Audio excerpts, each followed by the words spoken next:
Hello, y'all. Darrell Lee Berry Jr. back with the second Metaphysical Hour.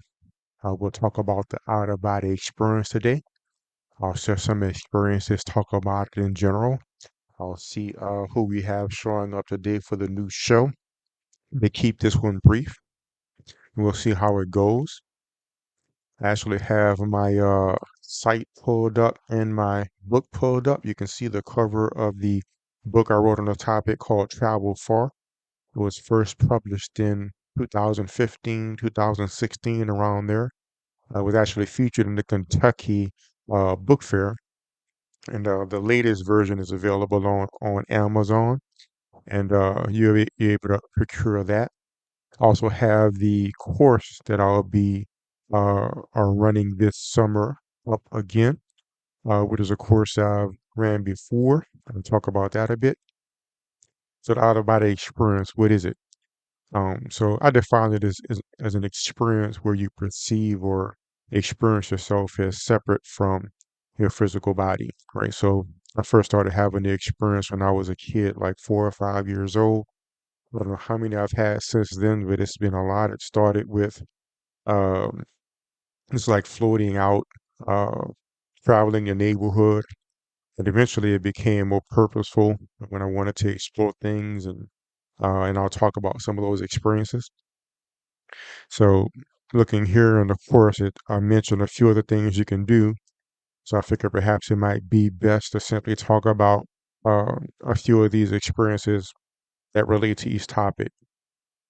So for instance, I mentioned meeting the deceased. So that happened a few times. So one of the times was my grandmother who had died. I had decided to visit her, and it was, I guess, a few weeks after she had passed away. And at the period of time, I think I was in a regular period of practice. I've practiced off and on throughout the years. So it wasn't difficult to cause the experience at the time. And I manifested on a higher dimensional plane. And at the time, she seemed sort of, her face was in a cloud of light. You could tell that even though it was a short period of time in the physical world, there was some transition in her state at the time. And I remember communicating with her, trying to let her know about some of the things I've seen and the layout of the land I've seen while I was over there, but she didn't seem like she really needed it, really. She was looking at me quite kindly. I'll go into more detail in the book on that experience. Another one I met is Robert Monroe.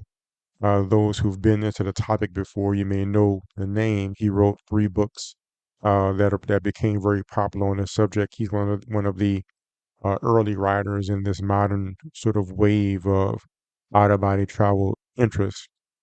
And but I went and met him once. It was at a school. I just happened to be traveling around this non-physical school, and I saw a few people there in that I knew from physical life. This was when I was in high school, if I recall, and I happened to run into him teaching a class there.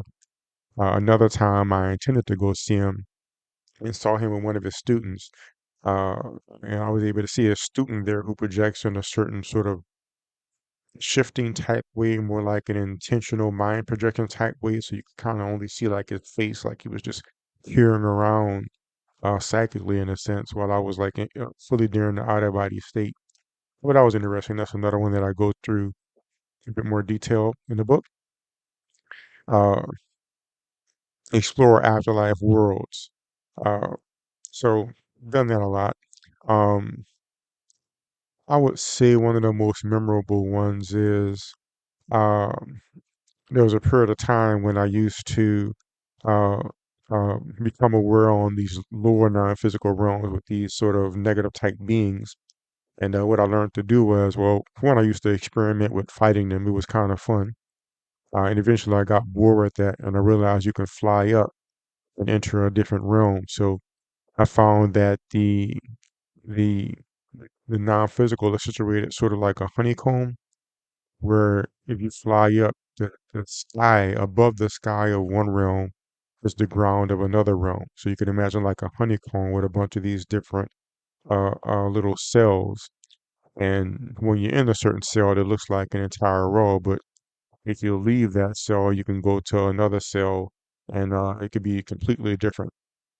So there's one experience I flew up and uh, and so sort of like some kind of nature type realm. And I kept flying in one direction, and I abruptly ended up in the like a city realm. And one time I flew up through the uh, like the sky of one realm and ended up in the ocean of the lake of a realm above me. The top of it was frozen over, broke through the ice. It was just interesting going through these different realms.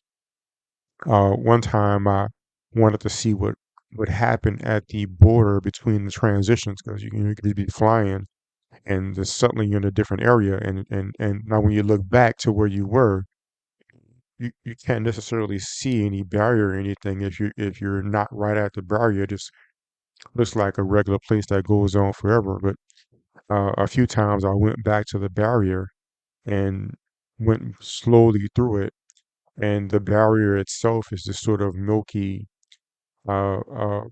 formless type hazy material that in various trips I learned sort of forms the it's like the base substance of the astral realms that is formed out of with intention. But in between different form realms, it sort of forms like this little wall or cushion that could be thin or thick. Like some of them seem like paper thin, but some of them can be pretty thick. Uh, Visit distant places on the earth. Yeah. So I mean, you can go out, you can fly around, you can intend to go to various places. One fun experience I had as a kid was, uh, um, as a kid, I couldn't really control it for a long time or anything. I would just appear places. And one time I appeared in front of the Big Ben clock, which was interesting because we were talking about it in school. This was in grade school, and I was quite interested in the clock, and I just appeared there one night. And one thing that surprised me, I didn't realize it at the time that it was daytime there, but it's nighttime here. But of course, it's like basically on the other side of the planet, so that makes sense. Another thing that shocked me was I was naked, so I was sitting there standing. I wasn't sure what was going on. It seems like you're really there, so I'm trying to cover myself. And what I call fell safe kicked in after a while, and I just got sucked back in and slammed back into my body. It was a pretty funny experience, even though it wasn't funny at the time. Uh, Meet interact with otherworldly beings. So several of those, like I had mentioned, those sort of negative like beings that I would sort of fight or battle with. Uh, and got bored after a while. Like there was this one that used to chase me. It seemed like an intelligent being that um enjoyed terrorizing humans by scaring them. But eventually I like beat him up. I got tired of running, and then I used to actually help people that were being chased or traumatized, and help them out. At least I did that one time in particular with this little girl that was being chased, and I brought her back to her body. Um, you could see angelic type beings, you can see demon type beings. I mean, there's just so many different type of things you can see. Um, and it's quite interesting. So you definitely won't be the only one there. Uh, Me to interact with other out of body explorers. So my favorite one, the one that comes to mind, is when I decided to test the experiment because one of the common questions is how do you know it's real and so on and so forth. And I'm sure there's experiences that people will think are out of body experiences, but they're not, and vice versa. So what I did was I knew somebody who can go out himself named Lewis, who's an awesome projector. I decided to go out and visit him to test it. I didn't tell him I was doing this, and I decided upon a few things I would do to try to um, solidify that it's a valid experiment. So I figured I would um, make up a strange word to tell him. I would dress myself in a certain way and change my appearance because over the years I found that you can change the way you look to look like a different person or a different sex or whatever. And so I decided to dress myself in this long white robe with a gold band around it. So the white robe seemed strange enough, but with a gold band around my torso to make it a little bit more strange. But I thought of some other like random word to tell them, like pickle pineapple or something. I don't know. And I intended to go visit him. I can't say I was practicing too regularly at this time, but enough to where I was able to cause the experience. And I experienced going to him, seeing him in the non-physical realm. I wasn't very clear. I remember myself being very hazy, trying to talk to him. I remember us having a conversation, and soon the experience ended. At this time, we would talk on the phone like every day, so it wasn't unusual for us to have a conversation. So that next day, we talked on the phone as usual. And without me saying anything about it, he said, "Oh, I saw you out of body last night." I was like, "Oh, well, tell me what happened." And he told me that it seemed like I was drunk or hazy. He said I was wearing this long white shirt with this yellow or gold line around the center of it. So I thought that was pretty interesting. So he confirmed the meeting without me saying anything. He confirmed the dress that I was wearing, as far as the clothes I was wearing, what I was dressed in, the long white robe and the gold band around the center. And he confirmed that I was sort of drunk or hazy. And I remember that I wasn't 100% clear that experience. And there's a few other experiences I had meeting others. I found that often you see people and they're not conscious of it. Few people are consciously able to do it out of body exploration, but I find that it does happen naturally to a significant part of the population, at least. Ideally to everybody, even though most people I understand just float close to their body. But usually you could interact with them, and either they're drunk like I was that time, or they seem very clear, but they don't remember anything about it the next day. But perhaps you can tell them something about their life, or something you found out while you were traveling. And the last one I'll mention is the extraterrestrial. So I had mentioned last week, one of the other weeks, about the experience I had where these beings used to visit me and stand around my bed in sort of a semicircle and pass knowledge directly into my awareness. I remember this other time, and I'll talk about the research studies I did a bit more later. But during my one of my research studies, where I was doing a research study with other explorers, we were practicing getting out and meeting, and we were supposed to meet at the moon one time, and nobody else made it, but I experienced getting there and seeing this being in this cavern inside the moon. Uh, it seemed sort of grayish, but his fingers seemed like they had little um, like tubes, like his fingers were like tubes. It was kind of interesting, kind of odd, but it seems like a sentient being.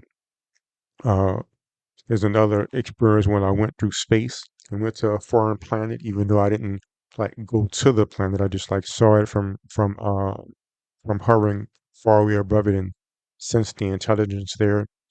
But you could definitely see various beings here and elsewhere. I'll talk a bit about the uh, study I did. So here is an image of the layout of the students of the 2020 research study I did. So there was a period of time when, like, over the years, I practiced off and on, and I got, an expert at being able to cause the experience. Taught people individually and in groups, and became an expert in coaching people directly in how to have the experience. And this is one of the research studies where 31 people showed interest. Only 13 actually attended. And as you can see over time, like, a few people didn't really even start, and over time, people, lose interest or whatever. But there's two people who continued to the end. This was a one that was limited to 11 weeks, 11 lessons, and everybody who completed the uh, whole program had out-of-body experiences, and even a few people that completed the basic course, which is the early part, the first few weeks of the program, had experiences. So the number of out-of-body experiences in the whole program was 8. Uh, Out of, you could see that there was, 3 this week, 1 this week, 1 this week, 3 this week. So was like around the fourth week of training, people started to have out-of-body experiences. Mind you that first out-of-body experiences are usually brief. Usually you just hover around the room or walk, get a few feet from your bed and fall back in or get pulled back in. But, to have the experience was able to confirm that it's real. And this was just one of those studies where we're just confirming that I can teach people, confirming that everybody can do it. And everybody who applied themselves did succeed. And so you could look at that on the site as well. And to confirm the site we're looking at, it's the Darrell Lee Berry Jr. site at the top of the page. At the top of the stream there, you can click the next density site, which is focused on the metaphysical topics. You can click courses, and you'll see the Exomatic course. You can click that link, and you can read about the course, see when it is, see when it's going to be. You could also read some out-of-body experiences of students throughout the years by clicking this link here. So you'll see, different uh, studies I've had or different study groups. I might have named it different things. You might see various names. I number the students to protect the identities of the students. But you can read about a few of the out-of-body experiences of some of the students I've had over the years and see how that goes. So I will be starting another course in June for those who are interested. I'm still definitely on how many I'll take on the first time, but go ahead and apply. I know that usually people don't want to stick with it usually because it does take time, it does take effort. So generally is a good idea to everybody who wants to join, and then we'll see who really starts and who really goes on and continues. The difference between this course and previous courses is this one will be ongoing. So instead of limiting it to like when I did was 8 weeks, when I did was 11 weeks, it's going to be ongoing for as long as you want training. The idea or the intention will be in the future. We start doing things like doing meeting experiments where we meet, uh, transfer information, uh, do joint travels to certain areas or locations, and then confirming afterwards, collaborating on our journals, and eventually we'll build a database, a continuum of out-of-body experiences um, to build up a database along with the center. I call the center, my teaching center, the Next Density Center, where I teach meditation and out-of-body and things like that. Uh, so you can take a look at that, sign up if you're interested. All the details of the cost and date and so forth are there. I'll put the link in the live chat as well for those who are interested. And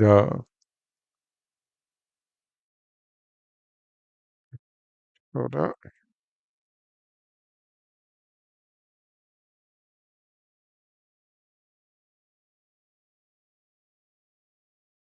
Boom. So that should be there. So I think that'll do that. This is a good video for now. Gives you a general idea, a brief idea of some of the things you can do in the out-of-body experience.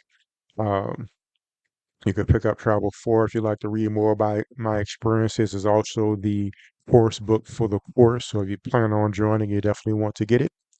And those who are interested, I'll see you all in the course in June. See y'all next time.